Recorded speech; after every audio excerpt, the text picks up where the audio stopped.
This now is Heidi, and we're going to be talking about Pickle Puzzles. Welcome to the show. How are you?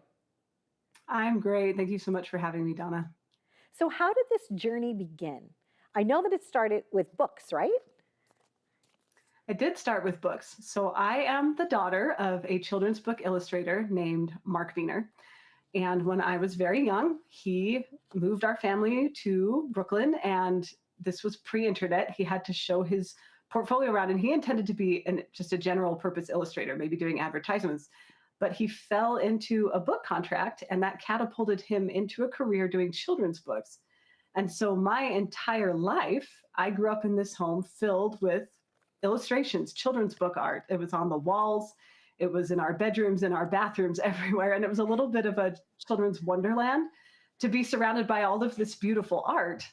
And and it was really fun. I used to watch my dad paint. I used to watch him producing the art. And so we eventually thought it would be really fun to turn this into puzzles. It's extremely fun. And it's kind of like your whole family is involved in it, correct? Yes. So my dad is the artist and has done all of the art that we're using for the puzzles, but also I have a brother who's a very talented graphic designer. And so he and I got together a year ago and thought, hey, can we've been noodling on this idea and can we make something more with this art that's been sitting around? And so he did everything with our package design and with all of the design elements, the website, everything else that's gone into the business aside from the original illustrations.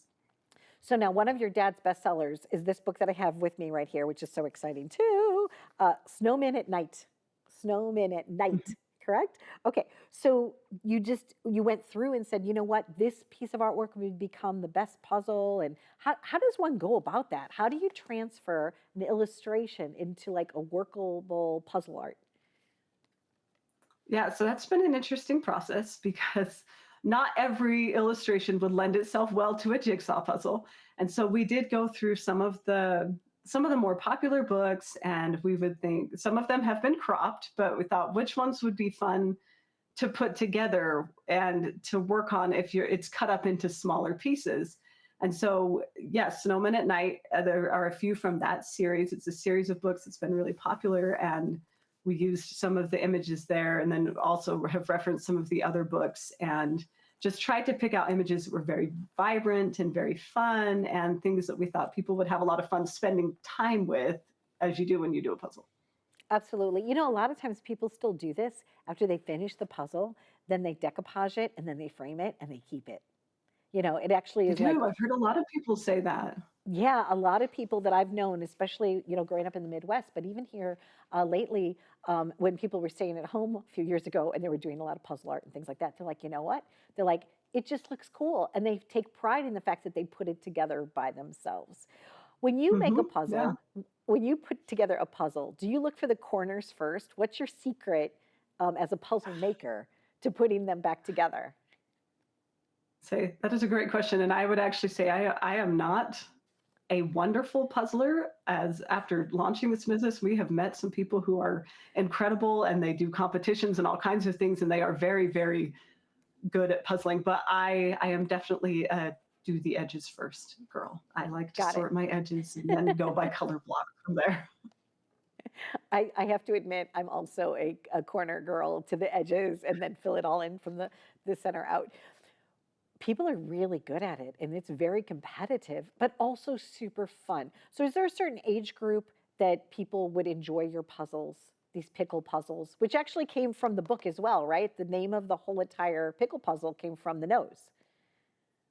I did. Yes. So the original Snowman at Night book has a pickle nosed snowman, and the Snowman at Night became a series because it did fairly well. And so that pickle nose snowman has appeared in all of the books. And now a lot of children like to look for the pickle nose snowman when they see a new book. So now, is there an age group? I'm sorry, I digressed for a second. Is there an age group? Because this one has 500 pieces, this one has 1,000 pieces. What age group is this good for, would you say? That's a great question. We have had mostly adults who read the books to their children that have been doing the books, but I would say children that enjoy puzzles will do just fine. I have a 7-year-old and she has plowed right through a 500 piece puzzle with me and did great.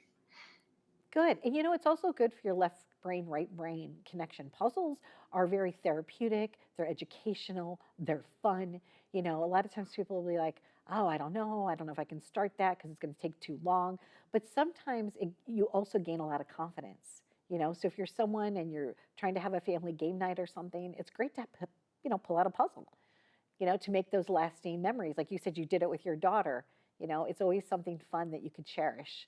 I remember doing bingo and puzzles with my grandma Campana every Sunday night after dinner at their house. And, I look fondly on those days. So I, once again, thank you so much. What is one thing you would like someone to know if they wanted to acquire these? Can they go directly to your website, or how does one get a pickle puzzle? Yeah, they can go directly to our website. That's where we're selling them right now. They will be on Amazon soon, but for now, picklepuzzles.com is where you would find them. Nice. Is there anything that I didn't ask you about this puzzle journey? Because it's really delightful and super fun. I I think the only thing I would add is that people associate the books with really high quality experience and really, really beautiful art. And so we tried to mimic that same feeling you would get with the books with the puzzles. And so for those that are very familiar with puzzles, they have a soft touch design. And we intentionally manufactured in the United States for that reason, because we found what we felt like was the best manufacturer to be able to do that. And also just tried to match just a really high quality experience. You get a bag that you could put the pieces in, you get a poster in there that's really bright and fun. But we really just hope that people have a great experience. And really our hope for the brand is that it brings people together. Some people like to do their puzzles alone, but a lot of people have great memories working with friends or your grandmother, for instance, or family members on these puzzles. And we hope that it's something that brings people together to have great memories in person. And this one in particular has a lot of humor to it because I'm looking at the Toy Store Escape. So it's like fun. It brings a smile to your face and a little laughter at every moment. So thank you so much. It was great to have you here. Thank you so much. We appreciate it. Thanks, Heidi. Be well. Happy journeys. Bye bye.